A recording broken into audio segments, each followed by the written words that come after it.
நல்ல ஸ்பைசியா soft and ஜூஸியா கடையில கிடைக்கிறத விட ரொம்ப டேஸ்டான ஒரு தந்தூரி ஃபிஷ் வீட்டை எப்படி செய்யறதுன்னு பார்க்கலாம். இதை எந்த மீன்ல வேணாலும் செய்யலாம். இதை செய்யறதுக்கு நான் 1 டீஸ்பூன் மிளகாத்தூள், 1 டீஸ்பூன் மஞ்சள்தூள், 1/2 டீஸ்பூன் உப்பு, 2 டீஸ்பூன் லெமன் ஜூஸ், 2 டீஸ்பூன் தண்ணி சேர்த்து நல்லா கலந்துக்கிட்டேன். மசாலா கொஞ்சம் தண்ணி பதமா இருந்தால் தான் மீனுக்குள்ள அந்த ஃப்ளேவர் நல்லா இறங்கும். மீனை நல்லா சுத்தம் பண்ணி மேலே சின்ன சின்ன கட் கொடுத்து நடுவுலையும் சென்டர் வரைக்கும் பிரிச்சு விடுங்க. அப்பதான் உள்ளுக்குள்ள மசாலாஸ் நல்லா சாரும். இப்போ ரெடி பண்ண மசாலாஸை மீனோட வெளிப்புறமும் உள்புறமும் நல்லா தடவி விட்டுட்டு 1/2 மணி நேரம் ஃப்ரிட்ஜில் ஊற வச்சிருங்க.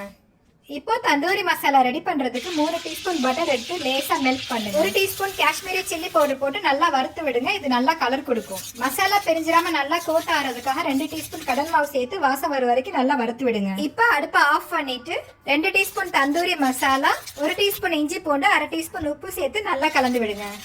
மசாலா நல்லா கலந்து இந்த பதத்துல இருக்கணும். இப்போ ரெடி பண்ண மசாலா எடுத்து ஏற்கனவே ஊறிட்டு இருக்க மீன் மேல எடுத்து மறுபடியும் தடவி விடுங்க. மீனோட எல்லா பக்கமும் மசாலாவை கோட் பண்ணி மிச்ச மசாலாவை நடுவுலையும் தடவி விடுங்க. எவ்வளவு நல்லா மசாலாஸ் தடவி விடுறீங்களோ அந்த அளவுக்கு மீன் நல்லா ஸ்பைசியா இருக்கும். மசாலாஸ் நல்லா கோட் ஆனதும் மீனை ஃப்ரிட்ஜ்ல 1 மணி நேரம் ஊற வச்சிருங்க. இதனால மீனை நல்லா ஃபிளேவர்ஸ் இறங்கி நல்லா ஜூசியாவும் சாஃப்டாவும் இருக்கும். ஃப்ரீசர்ல வைக்க வேண்டியதுல ஃப்ரிட்ஜ்ல நார்மலா வச்சாலே போதும். இப்போ கிரில்லர் ட்ரே எடுத்து எண்ணெயை நல்லா பிரஷ் பண்ணி விட்டுக்கோங்க. அப்பதான் மீன் கிரில்லர் ட்ரேல ஒட்டாது. அவனை 200 டிகிரிஸ்ல 10 மினிட்ஸ் ப்ரீ ஹீட் பண்ணிக்கோங்க. இப்போ அதே 200 டிகிரிஸ்ல மீனை உள்ள வச்சு 20 நிமிஷம் கிரில் பண்ணுங்க.